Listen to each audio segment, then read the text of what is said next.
Every pregnancy needs utmost care and attention. But certain pregnancies need a little extra attention. An Rh negative mother carrying an Rh positive baby is at increased risk of complications. BSV is at the forefront to ensure safe delivery in every Rh negative pregnancy.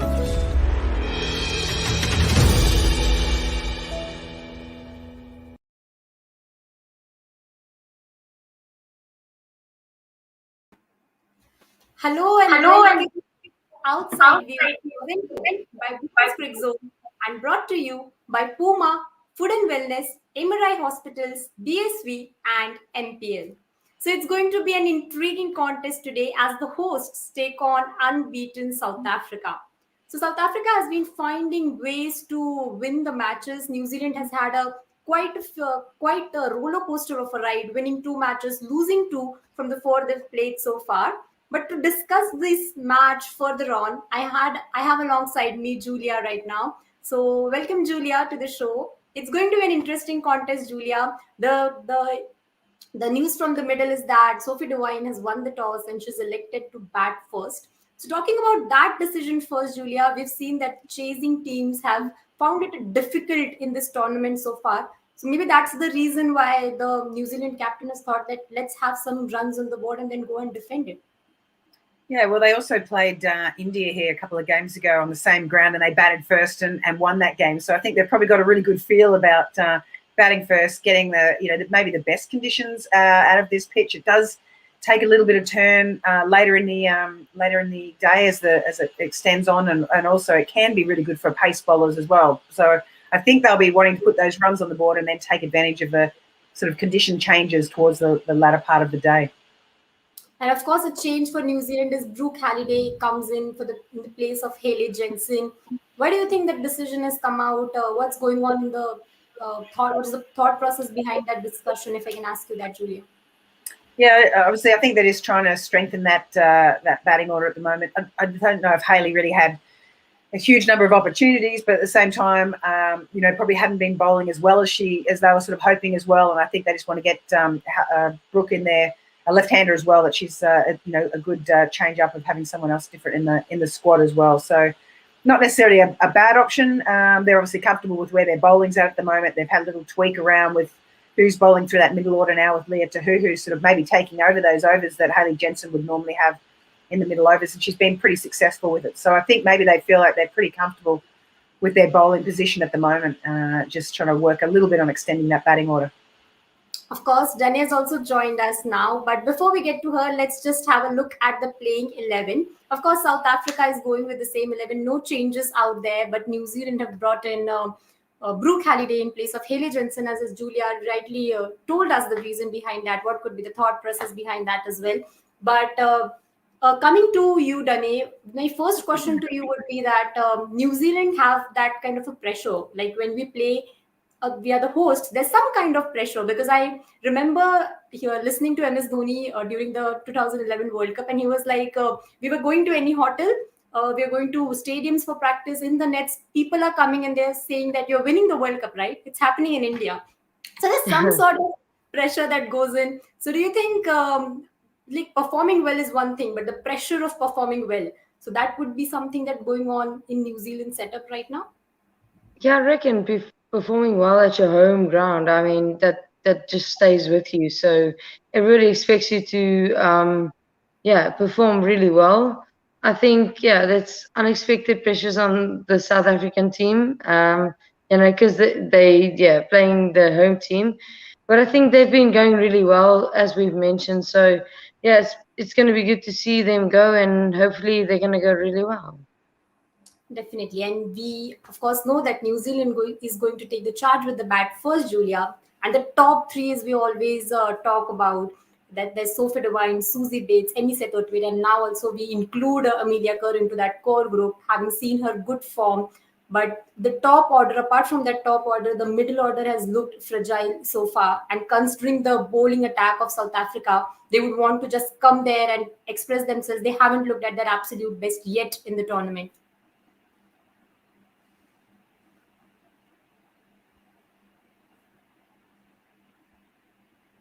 I guess there's some technical issue with Julia. Okay, we'll get back her. But then coming to you, Rani, with the same question, we've seen that Susie Bates, Sophie Devine opening for New Zealand, and then Amelia Kerr has been in terrific form. We saw her pile up just runs for fun in the India series as well.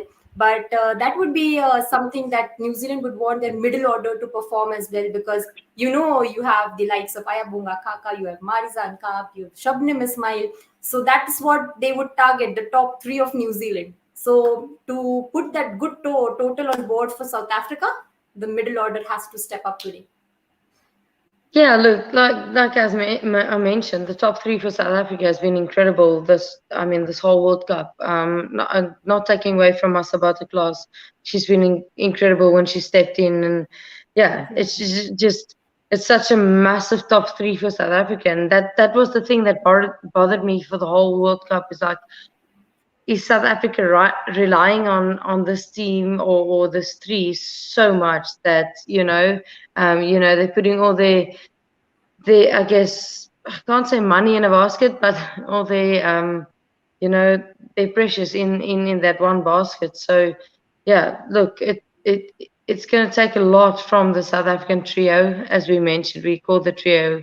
I hope I'm not wrong about that one, but yeah, the South African trio. It's going to take a lot. So yeah, we speak about it too often. I guess we don't speak about the trio, in any other team as much as we do with the South African team. So I hope that the South African batting lineup, rocks up today and make sure that they, bring the South African, I guess, batting lineup where they should be. It's just a bit of, I guess, not luck, but a little bit of good luck, isn't it? It's just a bit of fun luck, isn't it? Definitely. And New Zealand, as they are batting first, the South African Pacers would want that big 3 wickets there. Susie Bates, Sophie Devine, Amelia Kerr as well. But then talking a bit about Sophie Devine as a captain also, Dane, because we know that Marizan Kaap has played under her in the WBBL. She's the first non-Australian player to win the tournament. So just playing under her, there should have been some insights that she must have shared with you. So because we've seen that Sophie Devine with the ball and with the bat, we've known that she's been performing for the side since long. But if we see it in this tournament, her tactics, New Zealand is also going ahead in the tournament with the kind of tactics they are using, and that's very much in talks. So a good captain there, and she would want this win in her cabinet so as to make sure that there's no risk to making to the top four, because they've won 2, lost 2 out of the 4 they've played so far. Yeah, I just think so that New Zealand should be a bit wary about where they want to leave their tactics. You don't want to leave it at just the bowling. South Africa has been an incredible batting force in the last bit. Everybody thinks that they're going to maybe bowl out South Africa, but it's not the case at the moment. I think tactically, New Zealand has to go back to where they stack, statistically the best team. I think people just go, oh, we're going to bowl out South Africa and we're going to chase it or whatever. It's just that typical mindset, but I don't think South Africa has proven that. I think South Africa has proven that they are a force to be reckoned with. And I think that, New Zealand, Australia, whenever they have to chase, they need to make sure that they make enough, because South Africa is on a high at the moment. Not just saying it as a South African cricketer, but just saying it as a supporter that South African cricketers at the high at the moment. And when we ride the wave, hey Julia, we when you catch the wave, look, I'm not a surfer, but when you catch the wave, you kind of just catch it, don't you? Yes, definitely. And Julia, of course, we were talking about the New Zealand batting lineup and the top 3 out there, Sophie Devine and Susie Bates and Amelia Kerr. But the middle order, as you said, that was looking fragile. Brooke Halliday comes in there. So the South African bowler, definitely they would want to get those 3 first, because they know the lower the total, the more they get the chance to, sort of just confirm their seat into the semifinals, having won the 3 games. Probably not in a very comfortable manner, but a win is a win after all. Yeah, New Zealand will be wanting to get off to a good start. You've got Susie Bates and Sophie Devine obviously at the top there, but and I'm not sure if it's been mentioned, but South Africa are flying in their power play with their bowling. I mean, they've got a 71% dot ball percentage at the moment, so that's going to put a lot of pressure on, players like Bates and Devine that like to really get on with it. So even if they're not taking the wickets necessarily, they're going to be high economy rate, which potentially will lead to getting those wickets. So to me, it's like a perfect storm. Sort of brewing for this opening sort of 10 overs anyway in the power play before the field gets spread a little bit. Just, you've got two fantastic bowlers in Marizan Kapp and Shabnam Ismail bowling, and then you've got that backed up with Ayabonga Kaka and also Klaas, who's been amazing as well. So it's a real arm wrestle here, I think, with the two teams today, because they're both got their strengths and their weaknesses, and they sort of are just like polar opposites constantly. So it's going to be who comes out the best with their strengths, I think, today, and who can play the best with their weaknesses as well. Arm wrestle, I like that word. It's going to be interesting, and let me tell you, Julia, that's going to be difficult for you to predict things today. Maybe, just maybe. Just giving that no, not at all. It's not going to be difficult, is it? Even Julia made it she made it easier. Did she not? I just wish a little bit she can be a little bit South African, like one prediction, just a little bit South African. Just giving you the context about that. I don't want to jinx it, but she's been spot on with her predictions in all the shows that I've done so far, and I've been quite impressed. I'm glad that I might just open a Julia Price prediction fan club the other day. But Brittany was there with us that day, and West Indies have lost. So Julia was like, I don't know who joins that fan club, but Brittany is definitely going to leave that first. That's why they pay you the big bucks, is it not?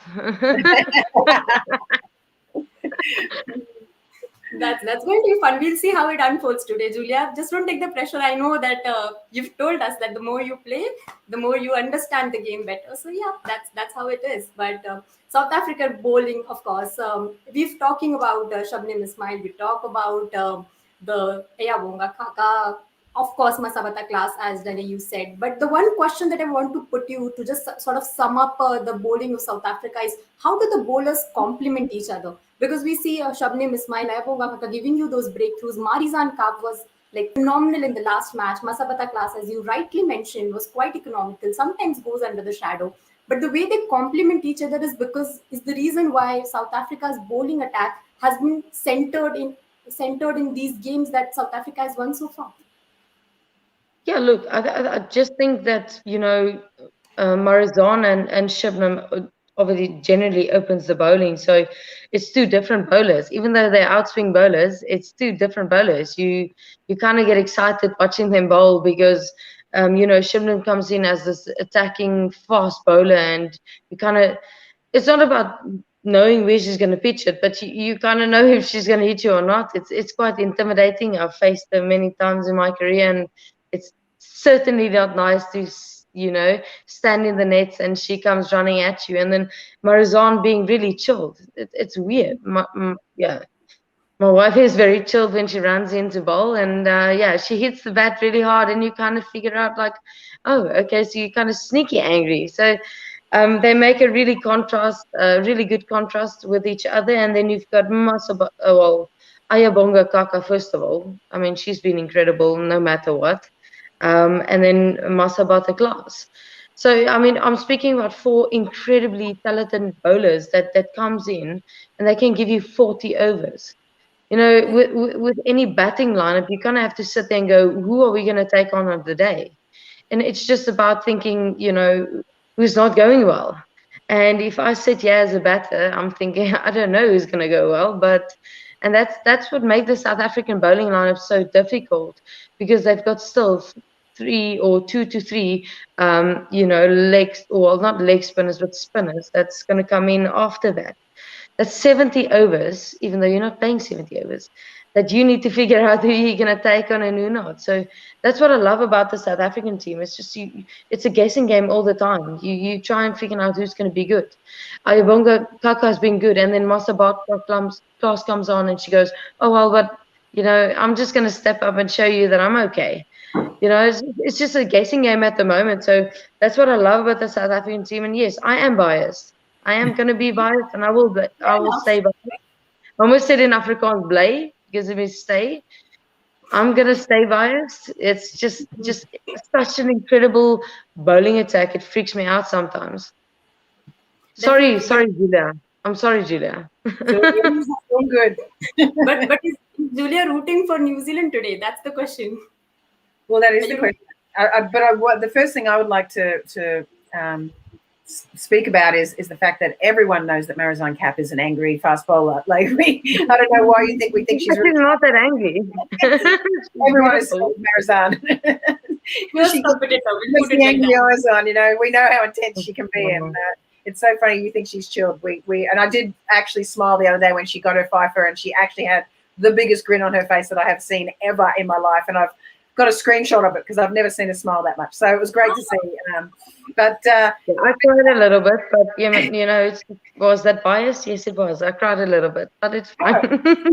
as you should. I thought she bowled beautifully, and you obviously That's what was my question to you, Julia. That we've asked Dunny in that show, the other day, that how impressed were you with Marizanne Kapp's spell? Like, how can we just not talk about her 5-4, and that was one of the architects of the team's victory. But just wanted to know from you as well the basket of skills she brings to the table. I saw that in the first game as well, when she had come to bat, she was having a word with Ismail, telling her probably something. In the presser, I heard of the last game that. When she was departing, she wanted to finish that game for the side with the bat. With the ball, of course, she did the job for the side. But she also wanted to take the team to the finish line. And she was telling Trisha Chetty was there, if I'm not wrong, and then she was telling Shabnim Ismail, and both of them just watch the ball, hit it, get the team through the line. That is what tells you that she's a fierce competitor, wants to win, and that is the reason why you're saying that she sort of looks angry on the field, maybe. But just wanted to know about Marizanne Kapp's performance. How impressed were you in the last match from her? Well, I mean, I thought she was amazing. I'm not sure if you're talking to me, but yeah, I thought she was amazing. She bowled so well. The team really bowled beautifully as a unit. I thought they were great together. And like you said, Klass came on, and she 2 for 23, I think she got, and so she was economical. And the sameness about the bowling attack is also the fact that they just bowl so they're stump to stump, but they have different ways of how they're actually delivering the ball, and that's what I like about. They're all right arm, medium fast, but they all have different ways of hitting the bat and how they're trying to take their wickets. But they all do put pressure on the batters constantly, and that's going to be tough for the Kiwi batters today. So I'm really looking forward to the contest for bat and ball today, particularly with the South Africans bowling at New Zealand, because I think that's New Zealand's strength is their batting, and I think South Africa's strength is their bowling. Not that New Zealand's bowling's bad and not that South Africa's batting's bad. It's just that they certainly are the two strengths that we're going to see straight up immediately, which I'm really looking forward to. And who are you rooting for? Yeah, sorry, Daniel. That's why they pay the big bucks. That's why. It's just spot on at the moment. It has to be. It has to be such a good, it's going to be a matchup. I'm excited. I'm excited to watch this. Yeah. Definitely. And who are you rooting for? Is it South Africa or is it New Zealand, Julia? Well, we're not cheering for anyone. It's all about predictions. So, come on, Julia. Come on. One. Just give us the thing is, when the two experts are on the opposite side, it makes it interesting. That's the reason. Okay. Well, what I predicted at the beginning of the tournament that Australia, South Africa, West Indies, and New Zealand would make the four. So in order for New Zealand to stay in the race a little bit, I need New Zealand to win this game today. So you guys can afford to drop a game. Sorry, it's not that I'm not cheering you on. I absolutely want to cheer cricket on, but I'm going to have to go with New Zealand today to keep them in that four. But then they wouldn't want South Africa to drop a chance. Why would they? Doesn't it then? But that's fine. It's going to be fun. That's what it makes it more interesting. Of course, the players are out for the anthems, and we're going to see the pace trio of South Africa coming in.